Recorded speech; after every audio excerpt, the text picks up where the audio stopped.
Okay, we'll call the meeting to order. Cheryl, would you do a roll call, please? Ryan Carver. Randy Miller. Amanda Williams. Here. Ryan Kern. Brian Korleski. Here. Bob Knight. Yep. Angie Davis. Here. Okay, staff and citizen comment. Each speaker or speakers representing a group will have 2 minutes. Personnel and confidential individual student issues will not be heard. No one is here for that, correct? Okay, moving on to item 2, consent agenda. Proof of giving public notice, personal notice sent to each board member, public notice to the Tri-County Press, Benton Post Office, and Benton School District. Approve the minutes of the regular school board meeting held on November 11th, 2020. Make a motion that we approve the minutes of the meeting on November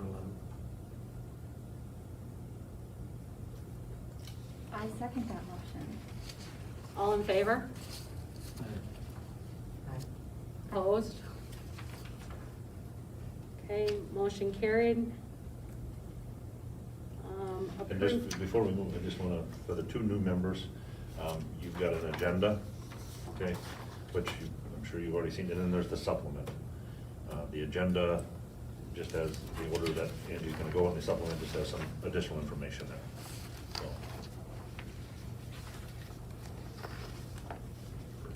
So, Okay, moving on to item C, approve the girls golf co-op.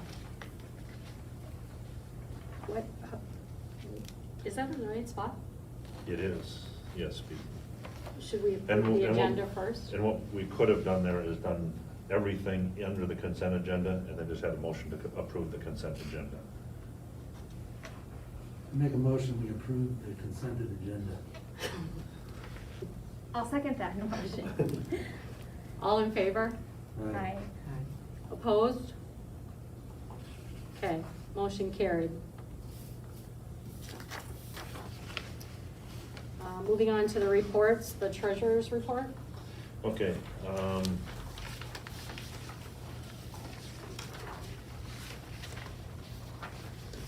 So we finished the month of October with $360,155.12.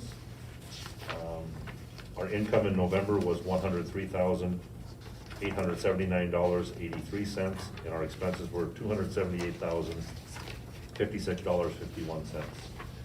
Which brought our final balance in November to $185,978.44. November does tend to be where our balance gets the lowest, but still, you know, it doesn't, I don't believe she got any lower than like $120,000. So, I think that's what you had there, right? Yeah, the lowest it got was $120,000, I think Tracy had said. Since then, we did receive one of our state aid payments of over $500,000.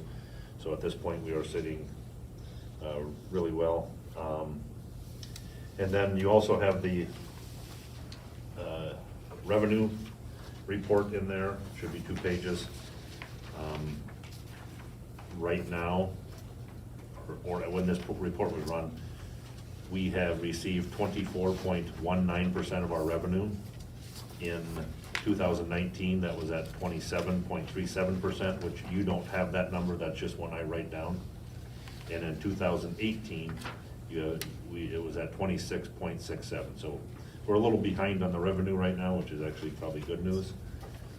Those sheets were some of the loose ones that I put on your desk tonight. So probably good that, you know, we haven't received as much revenue yet. We're expected to get more of that. And then expenses, the expense receipt, so down at the end of Fund 10, where on the left side where the 10s stop, we're at 24.21% of our expenses. Last year at this time, we were at 27.8%, and the year before that, we were at 27.77%. So we're running pretty close as far as where the number should be. So, any questions on the treasurer's report?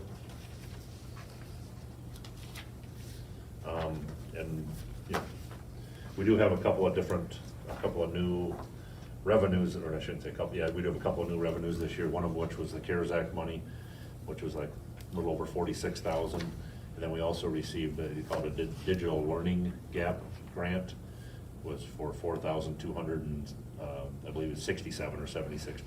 So, and that was to spend on anything to do with, basically providing internet or virtual learning.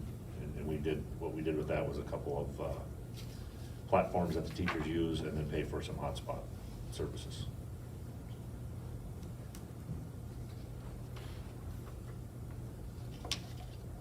Okay.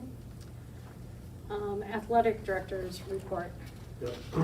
So there's not a whole lot of special items going on in the world of athletics. I did just want to stop in and see the new school board members and let you know who I am. If you have questions about athletics, so we'll be talking. Basketball seasons are underway for both boys and girls.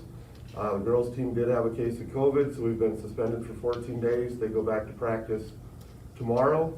They'll practice Thursday, Friday, and Saturday, and then they start their games up again Monday. They needed to have 3 practices after having the extended break. Boys had their first game last night up at Cassville. Basically, our accommodations for COVID are exactly what we did for volleyball. We will have the home fans coming in on the north side of the building, which we would typically call the back door, and the visiting fans will come in the front door. Each person on the roster is allowed to have 2 spectators come in their name. We will have a person from our school at both doors, and they will write down the name of the spectators who come for each player. And that way we have a record of who was at the game. If we have to do COVID tracing or any follow-up, we will have names of who was at the game. It worked out well for volleyball. I anticipate it working as well for basketball. On the players' side, we will have chairs set out for the players to sit in rather than the normal bleachers being pulled out. And the fans will all sit on the metal bleacher side. The court will be divided in half. Benton will be in one half. For example, Friday night Highland will be in the other half. In the center, there'll be a 12-foot separation. And if we do have any media who come to cover the game, that's where we will put media. We've had radio stations inquire about coming and if we're making accommodations, and so we're trying to anticipate that. When we host the Alexander tournament in December, that will be varsity only. Again, it'll be 2 spectators per player, and we will divide the gym into quarters for the Alexander tournament. And we're anticipating that with 2 spectators per player, no school will probably have more than 30 people at maximum in each quarter of the gymnasium. So we're trying to do our best to keep people separated and avoid contact. The junior varsity girls from Potosi-Cassville will not be having a team this season. Shullsburg will not be hosting junior varsity girls on Tuesday night, so we're trying to find a new team for the junior varsity girls to keep up their action with. I've inquired with River Valley. They sent out a notice earlier that they would be willing to travel. If they do come, just so you know in advance, they will come dressed and ready to go. They will not use a locker room. They will come in the gym, play the game, and they will leave immediately. So they're not planning to have any interaction with anybody at any level. So if somebody does inquire about why are we bringing in a 3rd school into this mess, I think it's a very controlled situation.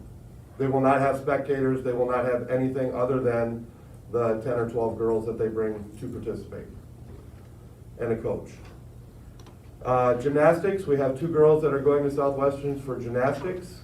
So far they seem to be enjoying it very much. One is a foreign exchange student, and I think she's very grateful to have the opportunity to be in gymnastics.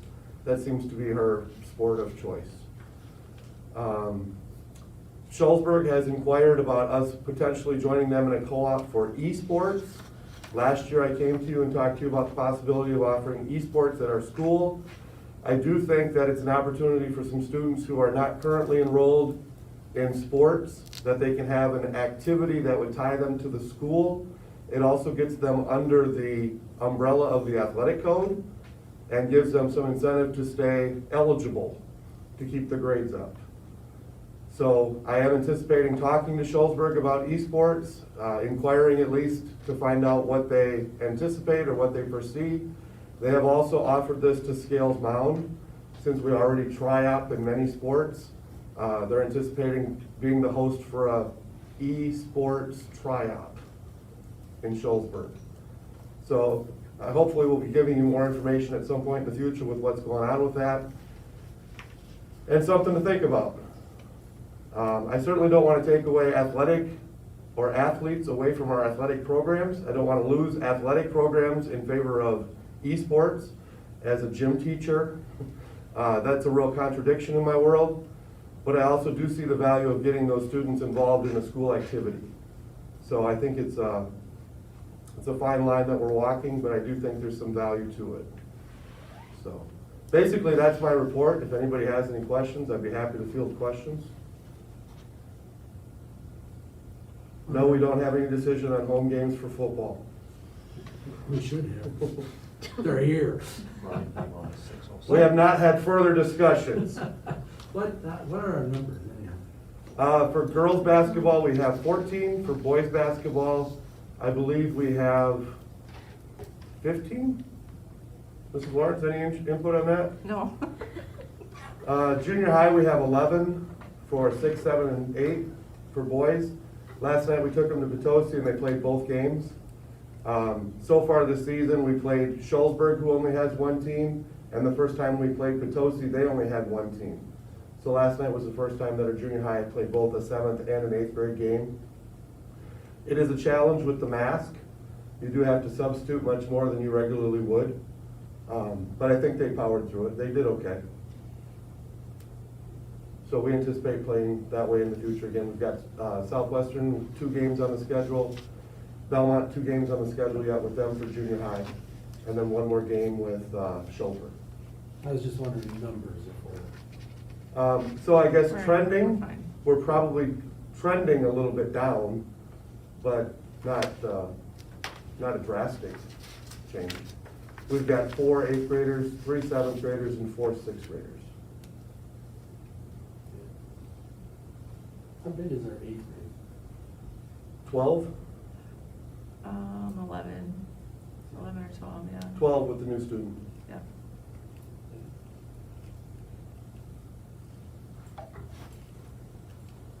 Any other questions?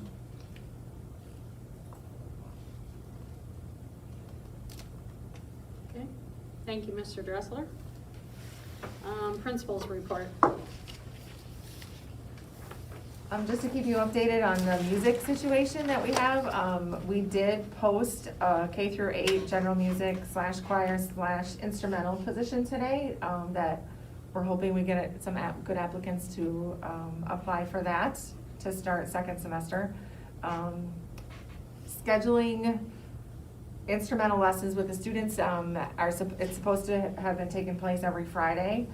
Because of conflicts with our schedule with Southwestern School District, and COVID issues that have come up, we have not had lessons in about 6 weeks. So, just to let you know, this Friday and the next Friday, December 11th and 18th, we will be having lessons for the students. So, I know the kids are really excited about that. Mr. Kern has been working on, because we're not able to have our typical holiday program, our Christmas concert at the elementary and junior high level, we are doing a virtual program this year, and Mr. Kern has been busy filming different groups and working on the production, and we're hoping to air that on Sunday, December 20th. So we're looking forward to that. The kids got dressed up and, performed and had a really good time with the videoing, so we're looking forward to seeing that. And I also just want to give some thank yous out to, first of all, to our community, because it is the holiday season, Thanksgiving and Christmas. We have had a tremendous amount of donations that we use to put in our Empty Stocking Club to help families with, helps pay for milk break at school with kids, families that need help with gifts, people volunteering to do some grocery shopping for families and buy gift cards and even wrap presents. So Thank you to our community for always going above and beyond for our students and families.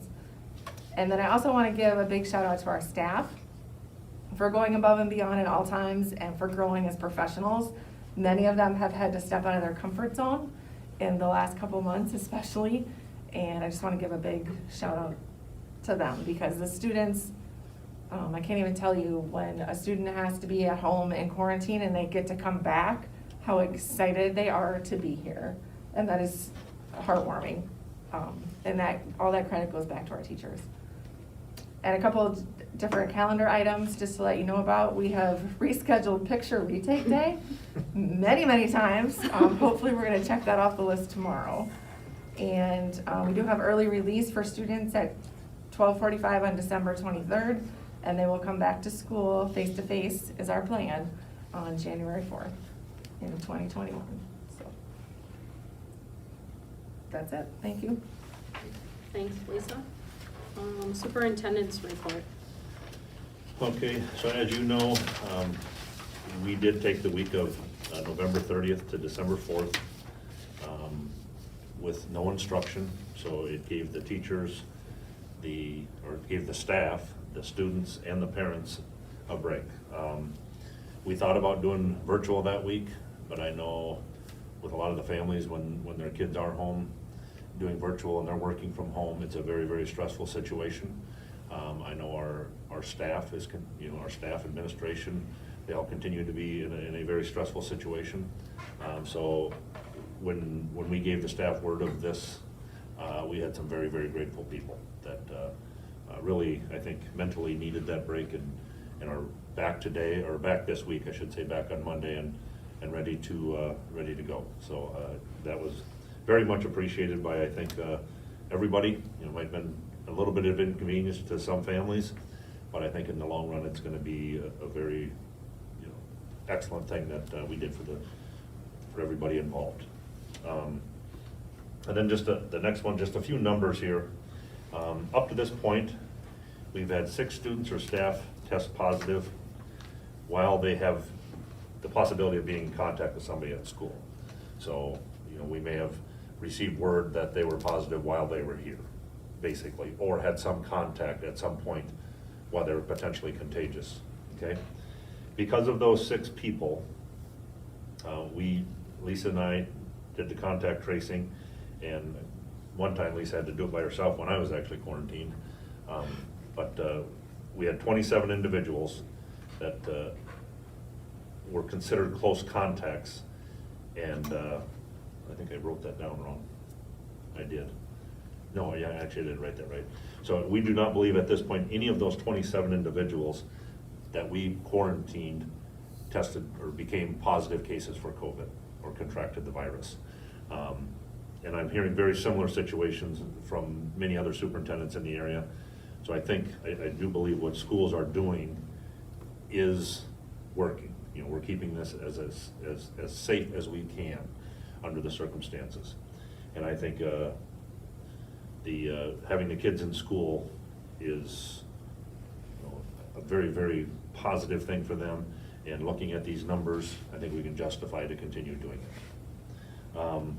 We did have one student, just to be clear on this, that tested positive after being quarantined, but that quarantine was because of a parent. And that student ended up testing positive. And as far as we know, none of the other ones in the household did. But in the school itself, we do not believe that we don't have any, I guess, proof to say that any sort of, I can't think of the word right now, but transmission, thank you, transmission has occurred. So I think the steps we're taking are good. I'm not gonna sit here and say that it's not going to happen, but I think under the conditions, I think schools are a pretty safe place to be, especially when you're walking into some places and you don't have people wearing masks. Here, at least we know that's going to be the case. The last thing I want to mention, when people are getting their tax bills coming up here very soon, they should definitely see a lower number on the school part of it. So, it's going to it's projected to go up a little bit next year, as we did project it when we passed the referendum. We thought this would be a year that it went down considerably, and then it'll bump up slightly again next year, but it'll still be at a very reasonable number compared to, what it's been in the past. So that's what I've got. Okay, discussion and action items. Item A, bills for payment. And the bills for payment, I handed those out tonight as well. There should be loose sheets that look like this, with some handwriting at the bottom. That's the top of the 3 sheets.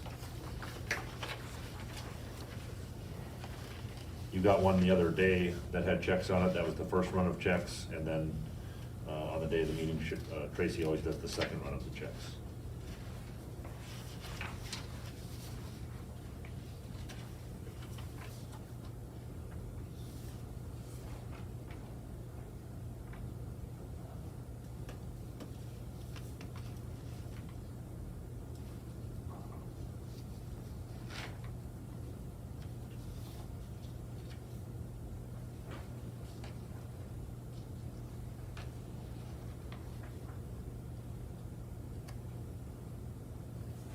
So make a motion, we pay, check number 34636 through, 34698, with the voids that are listed at the bottom.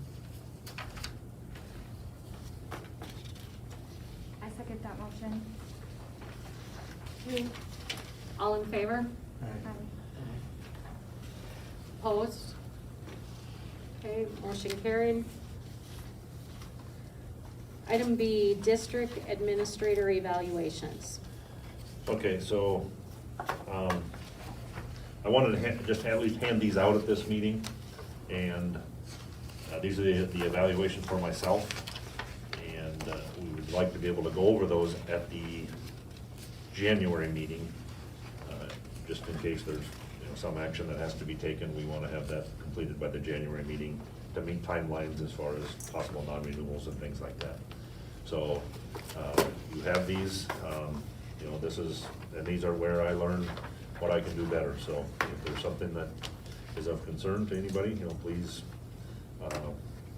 write it down, let me know, and then generally Angie will get them and compile the results, and we'll look at those at the, or not we, but you guys will look at those at the January meeting.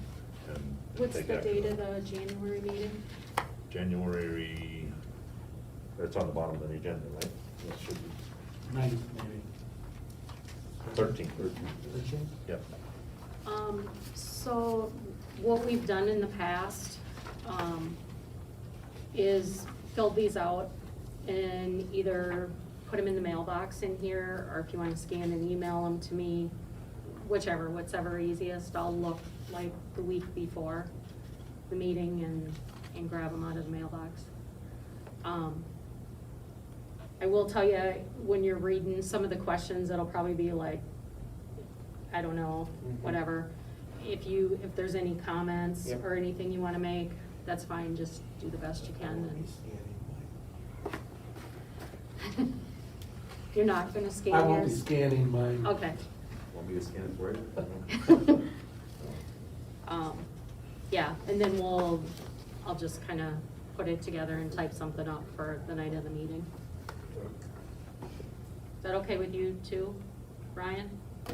Is that okay with you, Ryan? Yep, Okay. Could you hear decent? yeah, you bet. I know what it's like to be on that end. It's sometimes very difficult to hear. I'm trying to talk, it's hard to talk through the mask and loud, so. Okay, item C, COVID considerations. Okay, so a few things there. The first thing that you have in your packet is this document, that's the Six Rivers. That was sent out by the Six Rivers Conference stating what mitigation efforts we're gonna make during the basketball season. Jeff had covered all of those, Mr. Dressel had covered all of those during his report pretty thoroughly, so I'm not gonna go over those again. So are there any other questions on the Six Rivers Conference letter? No, you answered my question, Yeah. I was just. And people have been very, very good about when they're coming to the games, abiding by the rules. They're very, very pleased to be able to watch kids play right now. So they've been very good about doing what they've been asked to do. So, okay. The next one, in the next few documents there, I'm gonna bring one up on my computer, but it's referring to the recent guidelines that have been published by the CDC and the Wisconsin Department of Health.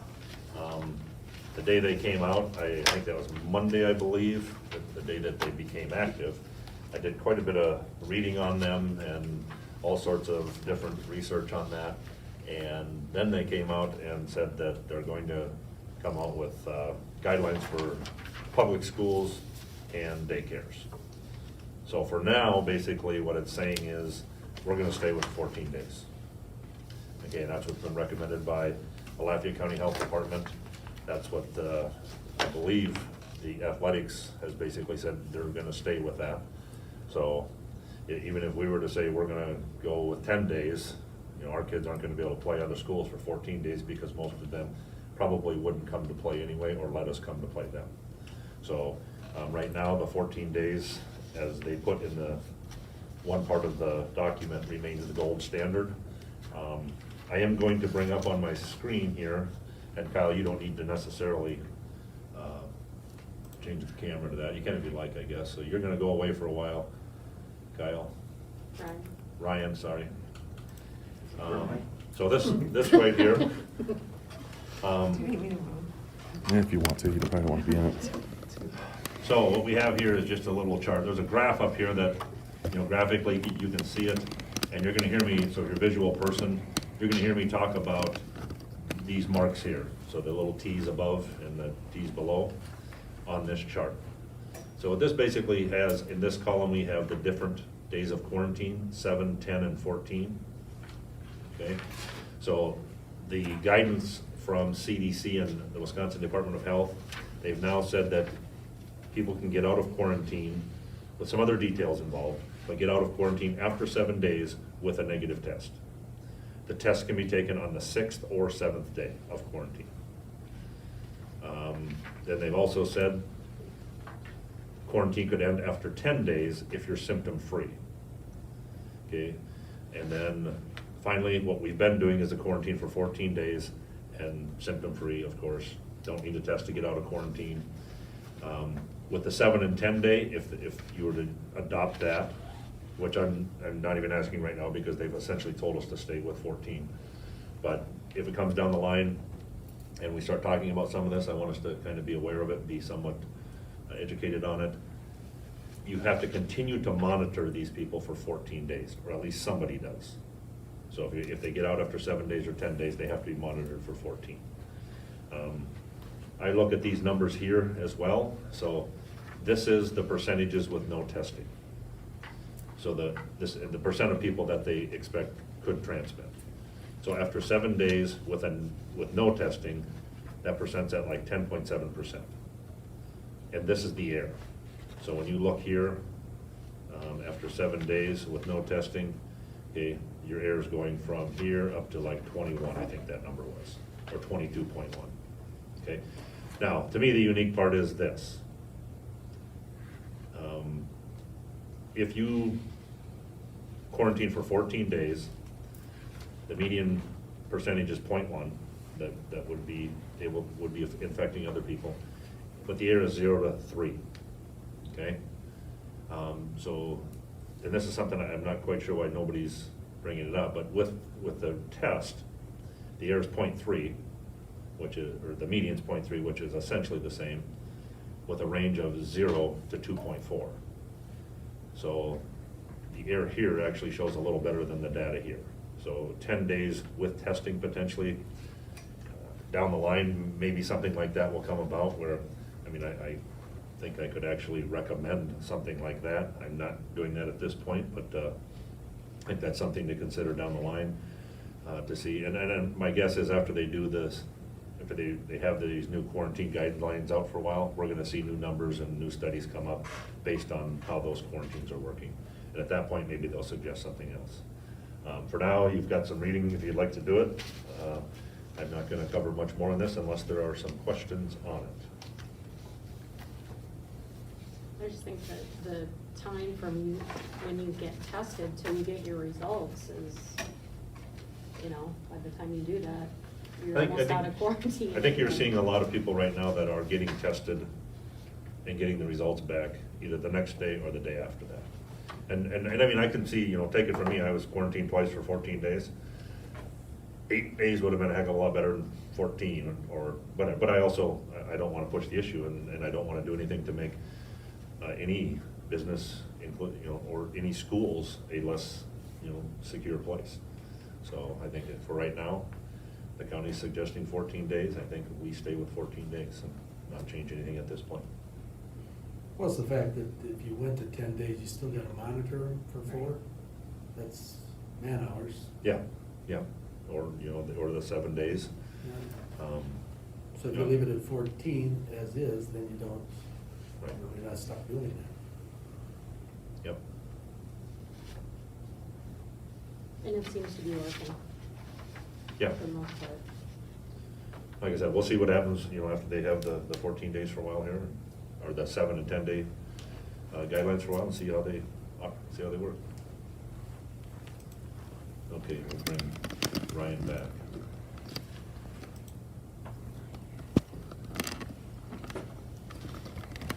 And there's no action on that? No.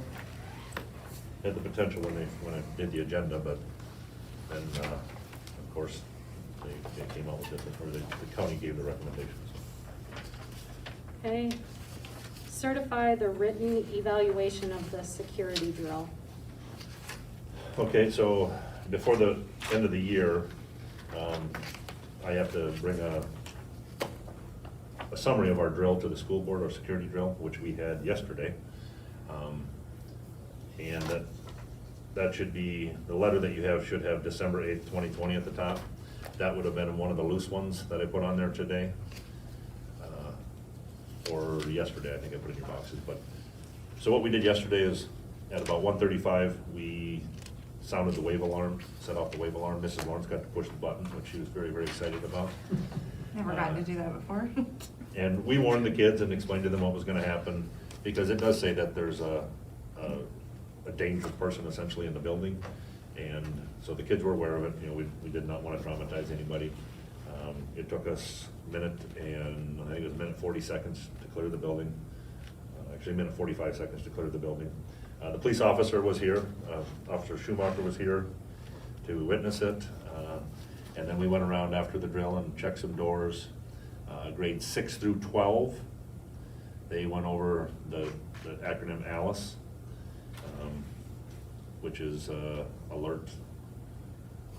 You got that handy? Yep. Alert, lockdown, inform, counter, and evacuate. So they go over each of those words and then, you know, basically tell the kids what do you do if, you know, somebody does happen to come in the room, and you know, that's a training that the staff did that back a year ago from August. We did not do it this August because of COVID considerations, and, you know, we didn't want to mix it up that much.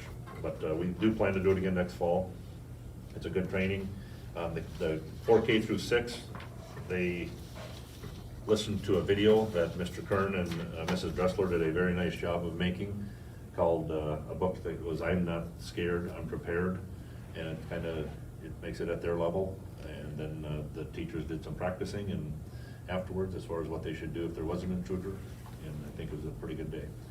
In the future, one thing we would like to do, we talked about doing after last year's drill, was bringing the 6 through 12 together in the gym so they could ask questions.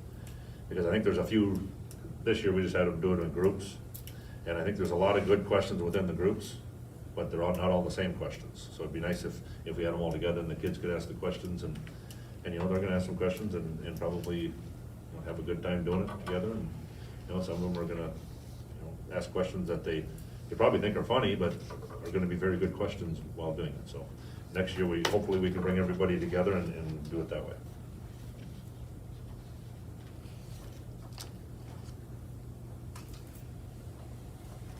So we do need a motion to certify the written evaluation.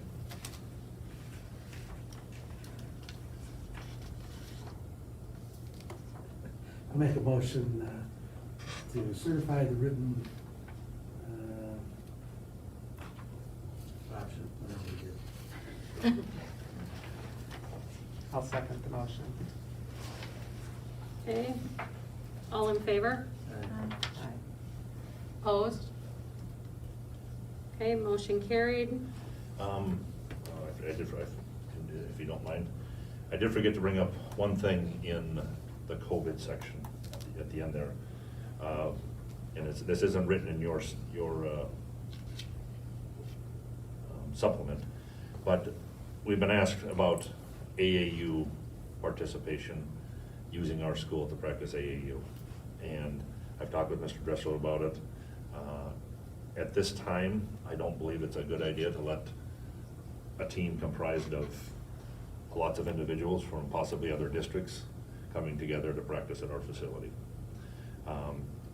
In the same token, if we have youth leagues that want to be practicing with some of the Benton kids, I do think that it's a good idea for them to be able to do that. I mean, we're practicing junior high, we're practicing high school with the same considerations and maybe even fewer fans for the youth leagues.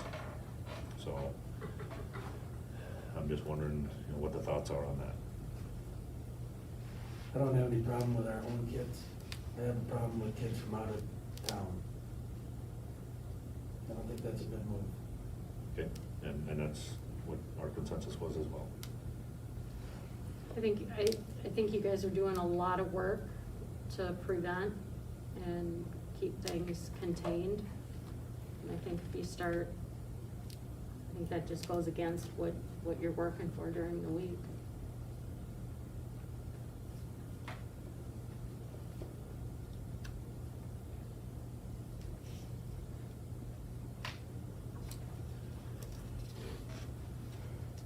So on that, I guess I probably would like a motion on that to show the board support. So something along the lines of only allowing our own kids to practice here and to be able to play contests with similar regulations that we have in effect for junior high and high school. I make a motion that we allow our Benton teams to practice and participate in games as long as we follow the same regulations that we do with our junior high and our high school. I can second that motion. Okay, all in favor? Aye. Aye. Opposed? Okay, motion carried. Transportation contract. This is a little earlier than we usually see it, and the reason for that is because of the part at the bottom where it says this contract is automatically renewed from year to year until canceled by either party by notification 6 months prior to termination. Well, the contract goes through June 30th of 2021, so if we wanted to do any sort of canceling of the contract or looking for other companies, we would have to take action now. Personally, I don't think we need to, so my recommendation would be to approve the contract with E-Maori Transportation.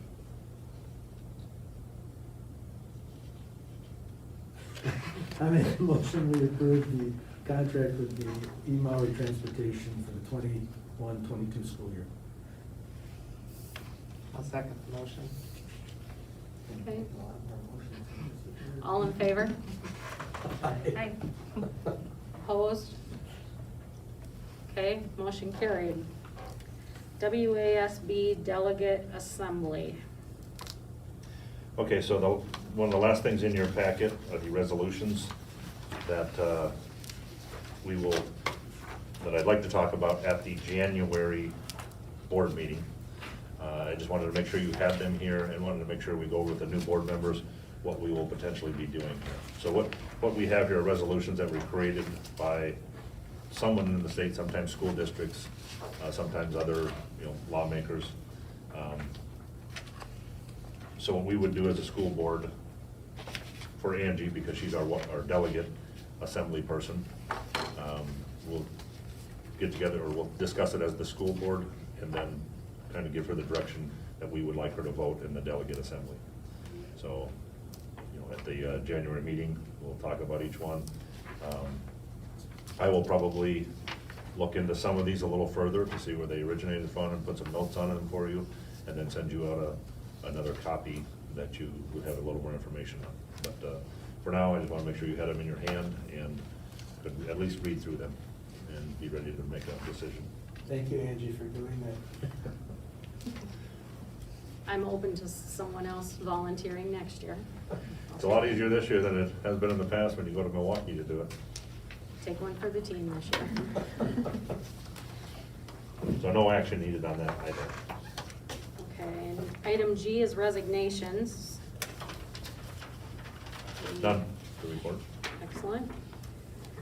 Okay, number 5, consideration of adjourning to closed session pursuant to Wisconsin statute sections 19.851C, which permits convening in closed session for the purpose of discussing employment, promotion, compensation, or performance evaluation, data of any public employee over which the government body has jurisdiction or exercises responsibility. In Wisconsin statute, section 19.851F, which permits convening in closed session for the purpose of considering financial, medical, social, or personal histories of specific persons to discuss the items listed below.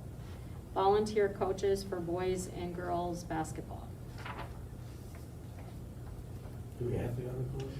If nobody makes the motion, we can go right to 6 and vote on it there. I don't see any reason to go to closed. Okay. I just wanted to keep that option open in case, you know, there was any concern with either of the two individuals.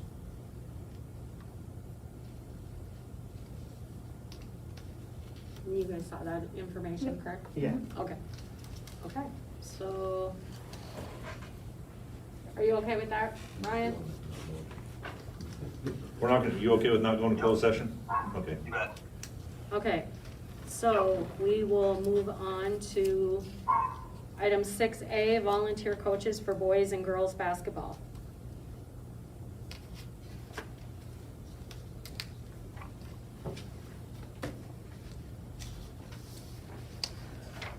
Got a motion? Yeah, I make a motion that we allow the volunteer coaches for boys and girls basketball. One's Brooks Tiedemann and one is Alyssa Annalise. Annalise Demuth? Annalise Demuth.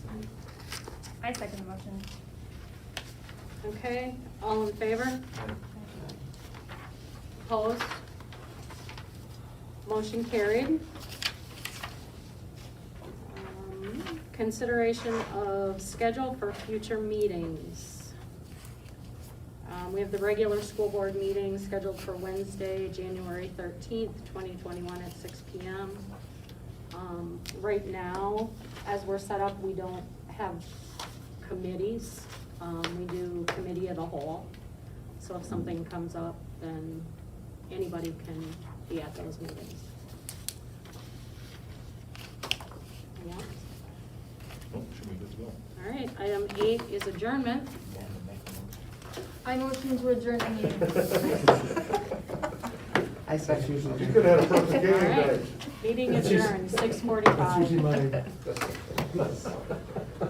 He gave you his thunder. It's got a 9 in the last frame. I said this morning, I was driving.